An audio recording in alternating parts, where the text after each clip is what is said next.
escoitar.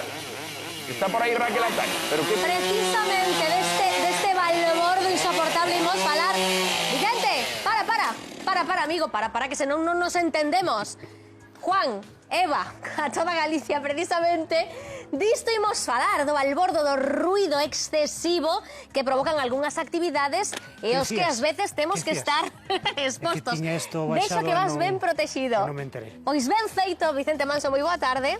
Bueno, pois hoxe sí, vamos a hablar do ruido. Dos ruidos e dos efectos nocivos que poden ter na nosa saúde se estamos expostos durante un tempo prolongado, digamos. Imos empezar dando datos para que a xente entenda a importancia deste asunto de protexerse ben deste ruido a niveles moi altos, porque, por exemplo, a agricultura é unha das principais ocupacións, unha das tres principais ocupacións que maior risco de perda auditiva teñen. Sí. Os agricultores de máis de 50 anos, a metade deles xa perdeu a audición. Estamos traballando con maquinaria de explosión, maquinaria de dous tempos, e unha motoserra, como acabáis de ver, está generando entre 115 e 120 decibelios. Wow. Iso é muchísimo.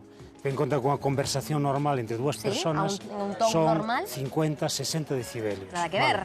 No tema do ruido, o problema é que bueno, tú traballas cunha máquina e non te vas pa casa sentindo que perdiches a audición, ni moito menos. Ademais, vaise como habituando o oído e cada vez notalo menos. Hasta que de repente, nunha conversación de bar, estás vendo que 4 persoas están berrando. Por qué? Porque non se oen entre elas. Bueno, hai que sinalar que esa perda de audición é absolutamente irrecuperable. Irreversible. O que se perde xa non se recupera. Así que, como por mor da agricultura e de moitas das actividades que facemos, sobre todo no agro, temos que estar expostos a este tipo de maquinaria, a este tipo de ruido, hoxe imos dar conselliños para ir ben protegidos, non? É que, ademais, é moi fácil protexerse contra o ruido, é tan simple como pôr uns tapos expandibles ou uns tapos de caucho. Estes cascos que non me escoitabas e mira que berraba eu. Xa hai cascos específicos para traballar cas motoserras. É dicir, é unha forma moi fácil de protexerse. Temos equipos desde 3 euros hasta equipos de 50 ou 60 euros. Pero por que a xente non lle molesta o ruido dunha motoserra? Por que non lle molesta? Porque non ten audición. Claro, vas habituando cada vez. Cando fai o veciño molesta bastante. Sí, cando fai as 8 da mañá un sábado molesta bastante. Pero A partir de que hora se deberá empregar a maquinaria? A partir das 8 da mañá, aí xa están as ordenanzas Como das 8? A partir das 12 ou así? No. A partir das 8 da mañá, xa se pode o que sí é traballar. certo é que as ordenanzas municipales deben tamén contemplar zonas de distinta sensibilidade, como pode ser colexios, hospitales, etcétera, as excepcións, digamos. E nas empresas que traballen no Concello tamén deben ter en conta a utilización de certa maquinaria, como pode ser a máquina de batería, que non é que non produzca ruido, é que produce menos ruido. Bueno, falaremos hoxe do impacto que ten na nosa saúde este ruido excesivo, tamén a vibración que produce alguna maquinaria, e daremos conselliños sobre todo, non? Sí.